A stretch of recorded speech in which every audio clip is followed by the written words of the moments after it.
Today, we're looking at a development that may have just escalated this conflict into something far bigger than anyone expected. China has issued a warning to President Trump over the situation in the Strait of Hormuz, and the language used wasn't casual or symbolic. It was precise, calculated, and unmistakably threatening. According to reports, Chinese officials told Washington, "If you touch our energy lifeline, we will respond." That phrase matters. This isn't routine diplomacy, it's not negotiation. It's a direct signal from one nuclear power to another that there are limits and crossing them will trigger consequences. But to understand how serious this is, you have to look beyond the strait itself. This isn't just about Iran or a shipping route in the Gulf. This is about the structure of global power. Are we still living in a world dominated by a single superpower, or are we entering an era where multiple major powers are willing to push back, even militarily, to defend their interests? The answer to that question will shape global trade, conflict, and stability for decades. So why is China speaking this way now? Historically, Beijing has avoided direct confrontation with the United States. For roughly 4 decades, its strategy has been to grow quietly, expand economically, build military strength steadily, and avoid provoking Washington head-on. That's what makes this moment so different. China isn't changing its tone casually. It's doing it because from its perspective, it has no alternative. Roughly 40% of China's energy imports come from the Persian Gulf, and a massive portion of that supply passes through the Strait of Hormuz. If that route is blocked for an extended period, China doesn't just face slower growth, it faces a systemic crisis. Factories would shut down, major cities could experience power shortages, transportation systems would grind to a halt, agriculture, heavily dependent on fuel and fertilizer, would struggle to function. This isn't inconvenience, it's a threat to economic survival. So when the U.S. either enforces or enables a prolonged disruption in that region, China interprets it as a direct risk to its stability. And now Beijing is making it clear it will not accept a scenario where its economy can be crippled by decisions made in Washington. Now, what does "we will respond" actually mean? China is deliberately leaving that vague, and that ambiguity is strategic. It keeps options open while signaling seriousness, but in reality, there are a few clear paths China could take. First, economic retaliation. China has leverage. It could restrict exports of rare earth minerals essential to U.S. tech industries. It could reduce its holdings of U.S. Treasury bonds, increasing American borrowing costs. It could tighten access for American companies operating in China or disrupt supply chains that U.S. manufacturers rely on. But this route comes with a downside. It would hurt China too. Economic warfare is rarely one-sided, so while this option exists, it's probably not Beijing's preferred move. Second, indirect military support for Iran. This is a more controlled approach. China could provide intelligence, advanced weapon systems, or financial backing to strengthen Iran's position. It could help improve Iran's air defenses or disrupt U.S. operations through cyber and electronic warfare. At the diplomatic level, it could block international efforts against Iran. This raises the cost of U.S. action without triggering direct confrontation, and it's likely already happening to some extent. The third option is the most serious: direct involvement. China could deploy naval forces to the region, escort its own tankers, and physically challenge any attempt to maintain a blockade. That would create a situation where U.S. forces risk clashing directly with Chinese forces. This is the scenario everyone wants to avoid, but it's not unthinkable if China believes its core interests are on the line. So the key question becomes, would China actually risk that level of escalation? From a strategic standpoint, the answer may be yes, not because Beijing seeks conflict, but because dependence on another power for economic survival is something it cannot accept. Allowing the U.S. to effectively control whether China's economy functions would mean accepting a permanent disadvantage. And there's a historical parallel that helps explain this mindset. In 1941, the United States imposed an oil embargo on Japan. At the time, Japan relied heavily on imported oil. That embargo created a countdown to economic collapse. Japan faced a choice: accept U.S. demands and limit its ambitions, or take drastic action to secure resources. It chose the latter. The attack on Pearl Harbor and expansion into Southeast Asia were driven by that pressure. It wasn't irrational, it was a response to an existential threat. Now, today's situation is not identical. The global system is more complex, and the risks are far greater. But the underlying logic still applies. When a major power believes its survival is at stake, it becomes willing to consider extreme measures. That's the position China may now find itself in. And this changes everything about the current conflict. What began as a regional confrontation between the United States and Iran is now at risk of becoming something much larger. The assumption in Washington was that it could act decisively against Iran without interference from other major powers. That assumption is now being challenged. China is signaling that continued disruption to its energy supply won't be tolerated. If necessary, it will step in economically, politically, or even militarily to protect its interests. That transforms the situation from a regional conflict into a potential great power standoff. And once that happens, the calculations change completely. It's no longer just about the cost of confronting Iran, it's about managing the risk of direct tension with China. That's a much more dangerous equation and one that could define the next phase of global power dynamics. The period where the United States could act globally without serious pushback is fading, and China's warning over the Strait of Hormuz may be the clearest sign yet that this shift is already underway. So what happens if Beijing decides that warnings aren't enough? What does action actually look like? Let's break it down. First scenario, China strengthens Iran militarily. This doesn't mean Chinese troops on the ground, it means capability.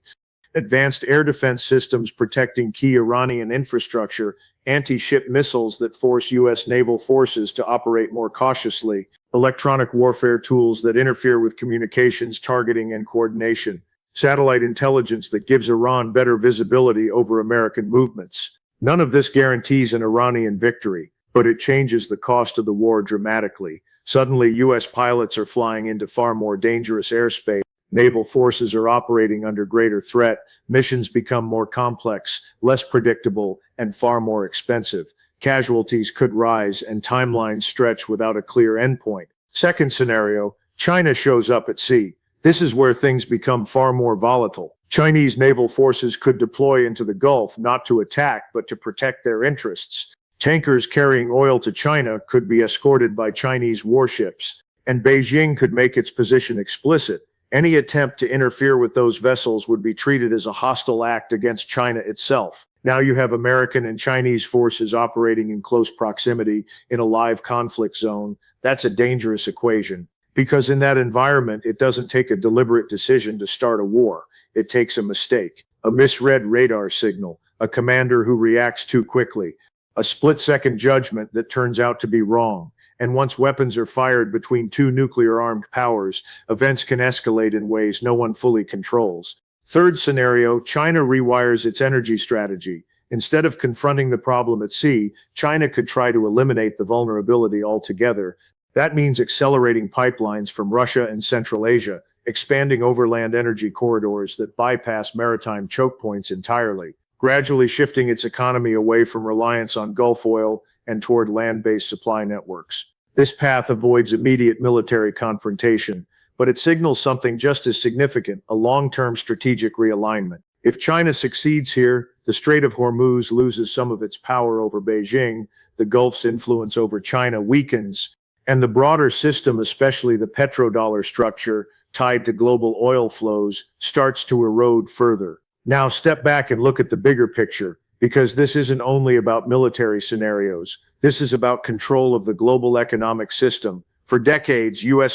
dominance in the Gulf and control over key sea lanes gave Washington enormous leverage. Energy flows could be protected or disrupted. Countries that depended on those flows had strong incentives to align with U.S. policy. That leverage supported sanctions, reinforced the dollar's role in global trade, and shaped the rules of the international system. But if China is prepared to challenge that, if it's willing to use power, not just diplomacy, to secure its energy needs, then that leverage starts to weaken. Beijing's message is straightforward. Energy cannot be used as a pressure point against us, and if necessary, we will defend that position. If that approach proves effective, it won't stop with China. Other major economies will adapt. India will look for protected supply routes. Japan will rethink its dependencies. Europe will push harder for diversification. The assumption that any single power can dominate global energy pathways begins to break down. And that brings us to the central question: could this actually escalate into direct conflict between the United States and China? The uncomfortable answer is yes, it's possible, Not because either side is looking for war, but because both are defending interests they see as essential. For the United States, maintaining strategic dominance and control over critical choke points has long been a pillar of its global position. For China, uninterrupted energy access is tied directly to economic stability and, by extension, national security. When those priorities collide, compromise becomes harder. That doesn't make conflict inevitable, but it does make it more likely, especially as pressure builds. And every day that disruption in the Strait continues is another day that increases that pressure, another day where the cost to China grows, and with it the incentive to act more decisively. Every day the United States maintains a position in the Gulf that prioritizes its own interests above all others. The probability of a Chinese response continues to rise. This is what strategists call a security dilemma. Each side believes it is acting defensively, protecting its own interests, securing its own position. But those same actions are interpreted by the other side as aggressive and threatening. And history shows that situations like this don't stay stable for long. They tend to spiral into conflicts that neither side originally set out to start, but both eventually feel they cannot avoid. Now step back, because China's warning isn't just about oil routes or regional tensions. It's a signal about something much bigger, the structure of global power itself. For roughly 3 decades after the Cold War, the international system was dominated by a single center of power. The United States had unmatched military reach. Its economic model heavily influenced global institutions. The dollar sat at the center of international trade. Even other major powers operated within a system largely shaped by Washington, not because they had no strength, but because directly challenging that system carried enormous risks. What we're seeing now is a shift away from that reality. By issuing this warning over Hormuz, China is effectively saying that the old arrangement no longer holds. It now sees itself as strong enough to push back and willing to accept the risks that come with doing so. It is rejecting the idea that its economic stability can depend on decisions made elsewhere. This isn't necessarily about replacing one dominant power with another. It's about redefining the system altogether. China is signaling support for a world where multiple major powers operate with their own zones of influence, where no single country can act unilaterally in critical regions without considering the reactions of others. And if that model takes hold, the ripple effects will be global. Other powers will take note. Russia will feel more confident asserting itself in its near abroad. India will pursue a more independent strategic path. Regional actors across the Middle East, Asia, and beyond will be less inclined to align automatically with Washington. The result is a world that is less predictable, more competitive, more fragmented, and more prone to friction. So what does this mean on a human level? If you're in the United States, this moment presents a difficult strategic choice, one not seen in this form since the Cold War. Either step back from confrontation, which could mean accepting a reduced global role, or push forward and risk a direct clash with another major power. Neither path is easy. Escalation carries the risk of economic disruption, military strain, and potentially direct conflict. De-escalation, on the other hand, could gradually weaken the foundations of American global influence, affecting everything from the strength of the dollar to long-term economic stability. If you're in China, the situation looks different, but no less risky. Your government is signaling that it is prepared to defend core economic interests, even at the cost of confrontation. That decision comes with serious uncertainty. Retaliation, economic pressure, or even military escalation could threaten decades of growth and development. And if you're in places like Europe or Japan, you're watching 2 critical partners drift towards strategic rivalry. At some point, neutrality may become difficult to maintain. Economic ties, security arrangements, and political pressures could force difficult choices about alignment. In other words, what's unfolding here isn't just a regional crisis, it's a turning point. One that could redefine how power is distributed, how conflicts emerge, and how interconnected economies navigate an increasingly divided world. Support one side of this emerging rivalry, and you risk losing access to the other. Align too closely with the United States, and access to Chinese markets becomes more fragile. Lean too far toward China, and you weaken your security relationship with Washington. Either way, the economic and strategic costs are real. For developing nations, the consequences are even more severe. In a period of great power confrontation, countries that are not central to the conflict often absorb the worst of it. Global trade becomes less stable. The system that has supported growth and industrial development becomes more unpredictable. Energy markets remain volatile, food and commodity prices rise, and financial assistance from wealthier nations may shrink as they redirect resources toward strategic competition. In short, decisions made in major capitals begin to shape conditions far beyond them. Now the question becomes, how does Washington respond to China's warning? There are a few clear paths. Option 1. Dismiss the warning and continue current policy. This means accepting a higher level of risk. Chinese involvement, whether through military support, economic pressure, or naval presence, becomes more likely. The United States would maintain its posture in the Gulf, but the probability of direct friction with China would increase significantly. The downside is escalation. The upside is signaling resolve. Option 2. Open negotiations with Beijing. This would involve recognizing China's energy concerns and seeking a framework that reduces tension, possibly linking Gulf stability, Iranian containment, and Chinese energy security into a broader agreement. This approach reduces immediate risk, but it requires political flexibility and acknowledgement that China has legitimate strategic interests in the region.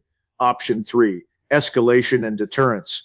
In this scenario, the United States responds by reinforcing its military presence, applying economic pressure, and making it clear that it will not be constrained by Chinese warnings. This approach projects strength, but it also carries the highest risk of miscalculation and direct confrontation between major powers. In the short term, escalation is often the most likely instinct, especially under political pressure to avoid appearing weak. But over time, economic and strategic realities tend to narrow the options. As costs rise, pressure builds from multiple directions, allies seeking stability, businesses trying to protect supply chains, and military planners warning about the dangers of multi-front escalation. At some point, that pressure can force a shift toward negotiation, even if it begins in an informal or indirect way. But any eventual agreement would reflect a deeper change, the recognition that no single power can fully control critical global choke points without accounting for others. That alone marks a shift in the structure of global influence. To pull the broader picture together, China's warning signals more than a regional dispute. It reflects a changing balance in the international system. The Strait of Hormuz is not just a shipping lane, it is a pressure point in the global economy. And the message from Beijing is that this pressure point is no longer one-sided. If that stance holds, it forces a reconfiguration of how global power operates. The assumption of uncontested American dominance over key strategic routes weakens. Economic systems that depended on predictable control of energy flows come under strain, and the international order shifts toward a more contested and multipolar structure. That new environment would likely be more fragmented, more competitive, and significantly less stable than what has defined the past few decades. Whether this transition stabilizes or escalates depends on how each major power manages the risks in front of it. The key question now is not whether the world is changing, but how fast and how safely that change unfolds.